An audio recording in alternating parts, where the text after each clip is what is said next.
Hi guys, good morning. Magandang umaga po or magandang umaga at magandang araw po kung saan panig po kayo ng daigdig. Welcome po sa aking channel. Okay, Sagittarius, especially Sagittarius, okay? Thank you sa pagbabalik. Marami pong salamat. Kung hindi pa po kayo subscriber, please subscribe po. Click the bell and click subscribe. All right? So, let's do your reading na. I want to be direct to everyone. Nagsisimula ka sa Queen of Pentacles. Wow. Queen of Pentacles. Napaka-stable. Stable energy. Yan, dyan ka. That is your energy. Queen of Pentacles. Wow, this is nice. Queen of Pentacles, parang you're already starting to realize na nare-realize mo na you want to make things all possible according sa mga plano na gusto mo. Okay? The Ace of Cups. You are already accepting the offer. Wow, that's nice. You're accepting the offers. That's good. Wow, the Sun card. Yes, that's great. Sun card. May mabubuntis. May mabubuntis. Alright, the Lover's card. OMG. This is the Lover's card. So, yeah, sa future, oh my God, meron ka malalaman something in the near future. Wow, that's great. So, sa pangkalahatan, the Page of Cups. Okay? So, ayan, ayusin lang natin para merong eksena. Ayun. Hello.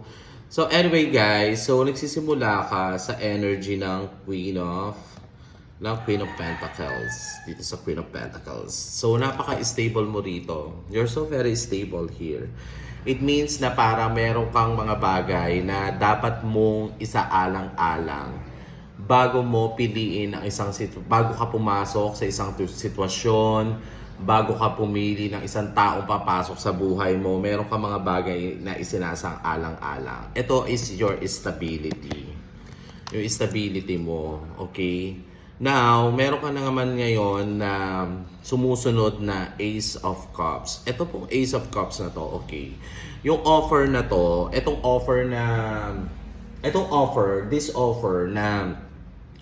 this offer na inano mo in the past, okay, you are already starting to accept things, okay? Parang sa'yo ngayon, kung hindi man siya meant to be, so mag-move forward ka na ron. I'm moving forward na. Ina-accept mo na yung reality na hindi na siya para sa iyo, natatapos na ang bagay para sa inyong dalawa, ganon.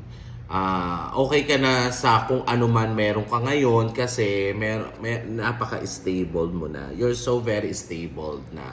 So, kung wala man love life, okay lang. Kung wala man love life, okay lang. Masaya ako, di ba?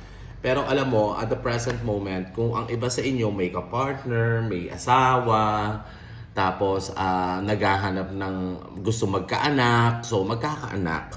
Ayan, magkakaanak ka. Meron kang sun card, may pag-asa, napaka-bright. Napaka-bright nung pag-asa, nung manifestation na magkakaanak ka. Ayan, ganoon. Ganun talaga.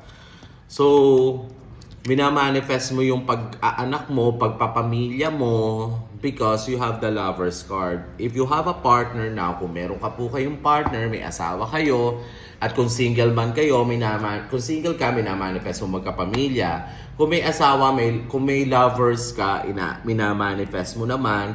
Kung meron kang lovers, minamanifest mo naman na magkaroon kayo ng pamilya, maging pamilya na kayo, magpakasal na kayo, okay? So, mangyayari ba? Yes, it will be going to happen. Ngayon, minamanifest mo naman, kung may asawa ka naman, minamanifest mo naman na magkaanak na kayo. It will be going to happen? Yes, mangyayari. Kasi, this is a very strong manifestation. And it's it's aligned siya sa destiny mo. Naka-align siya. Star-aligned siya sa destiny mo. Wow. See the Page of Cup. You are working you are really working hard here naman. So if you are a working career, kung meron kang career, kung meron kang negosyo, kung meron kang career or negosyo, okay? So dito, sa negosyo, you are setting up na bagong skill, bagong product, okay? Para mayroon ka ano sa customer na mo na meron kami mga bagong product ngayon, baka gusto nyo i-try. Matatry ba? Yes, itatry nila yan. Ngayon, kung ikaw naman is career person, single career person, well, this is the right time for you. This is the right time for you to start to upgrade. I-upgrade mo na yung sarili mo. Alright? And there will be I think magkakaroon ka sa opisina ng na parang mapapansin ka sa opisina. Alam mo yun, mapapansin ka sa opisina na how talented you are, na with regard sa mga ganiting tasks, sa mga ganitong mga bagay. So, what will be going to happen to you is oobserbahan ka, tapos pag naobserbahan ka, kakausapin ka ng manager mo na parang, hey, alam mo, ang galing-galing mo rito. Hey, ang galing-galing mo sa mga bagay na to. Bibigyan pa kita ng responsibilidad. Kailangan mong tanggapin yung responsibilidad na yon. Kailangan mo siyang tanggapin. Because that will be your ticket to promotion. Okay? Wow. Napaka-nice. Alright. In the near future, dito sa pangkalahata, meron kang Three of Pentacles. Ano ba ang Three of Pentacles na to? Ang Three of Pentacles po na to ay nagsasaad na sinasaad. Okay? Telling you na this time, it's telling you na alam mo, etong mga bagay na ginawa mo, past, present, future, lalabas siya, mapapansin siya, lilitaw siya, okay, sa iyong panghinaharap, okay? Lilitaw po siya sa iyong panghinaharap, okay? Mapapansin ka na ito pala yung ginawa niya in the past, napakaganda, napakagaling, dahil nga po stable ka, okay, positive yung energy mo, inaccept mo yung mga bagay, with all your full heart, you will be guided, nag-guide ka sa mga plano mo, okay, nagbunga, ayan, ilalagay ko lang dito, nagbunga ang mga plano, pinagtrabahuhan, inayos, nag-upgrade ka sa sarili mo, kung pamilyado ka, kung nasa into relationship ka, inano mo rin, finix mo yung relationship mo, you make sure to it na you and your lovers are in the same page, nasa same page kayo, na pareho kayo ng tinatahak, okay? So, ang tadhana nyo, ang star nyong dalawa, the destiny itself aligned you together. Okay? So, with that, sa inyong pangkalahatan, okay, yung mga ginawa nyong maganda, magbubunga. Okay? Siyempre, may karma kung pangit ang ginawa mo, di ba? So, meron ring feedback yon, meron ring negative effect po yon sa inyo. Okay? So, overall napaka ng reading mo today, for your today energy and for your today reading, you're stability nandyan sa'yo ngayon, tapos may mga offers na dumarating sa'yo, napaka-smart mo, napakatalino mo, tapos alam mo yon, yung parang nilalakasan mo yung pakiramdam mo, nilalakasan mo yung pakiramdam mo na itong mga bagay na to para to sa akin. I will need to push myself. Kailangan kong i-push yung sarili ko. Kailangan kong mag-concentrate. Kailangan kong gawin to. Na kailangan ko na dapat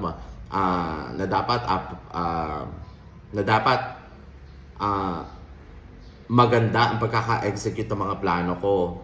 Ngayon, yung iba gusto magbuntis. Mabubuntis ka.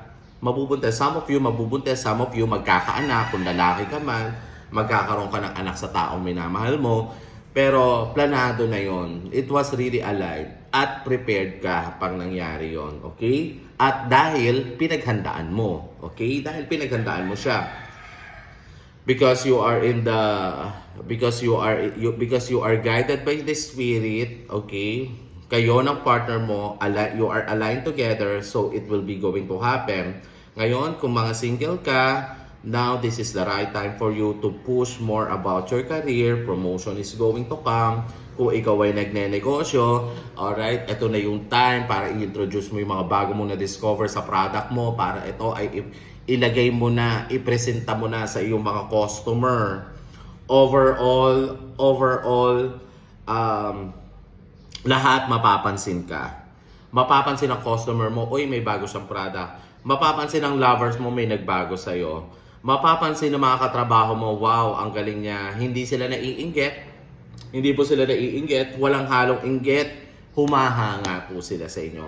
Dahil ikaw, sa una pa lang, ay nagpakita na you're stable, you're powerful, mahusay ka makisama, you're a leader, you're a good lover, you're a good person, sa lahat-lahat na yan. At napaka-smart mo talaga bago mo kunin yung mga offer na dumadating sa'yo. Pinag-aaralan mo mabuti kung ito ba ay makakabuti sa'yo o hindi, kung makakasakit ka o may matatapakan kang ibang tao. You make sure to it na everything na mga offer na dumadating sa'yo, dapat ano siya, dapat gusto mo siya, align siya sa'yo, sa gusto mo, you are guided by the stars and the universe. That's it. I believe meron din mga tao na nasusuporta sa'yo for this time. Okay? Masaya. Ang reading mo for the day is so very happy. Napakasaya ng reading mo. So, this is it. So, again, please click the subscribe kung di pa po kayo mga subscriber. Everyday po, mag-upload po ako ng YouTube para po for your proper guidance for this day. Alright? Thank you po for coming back. Subscribe po kayo. See you again po. At magda-live po ako sa TikTok from time to time, every day. I think my followers know that. Okay? At kung followers ko naman po kayo dito sa YouTube, click the bell and click subscribe. This is for you. Have it, claim it, give it to the universe. Bye.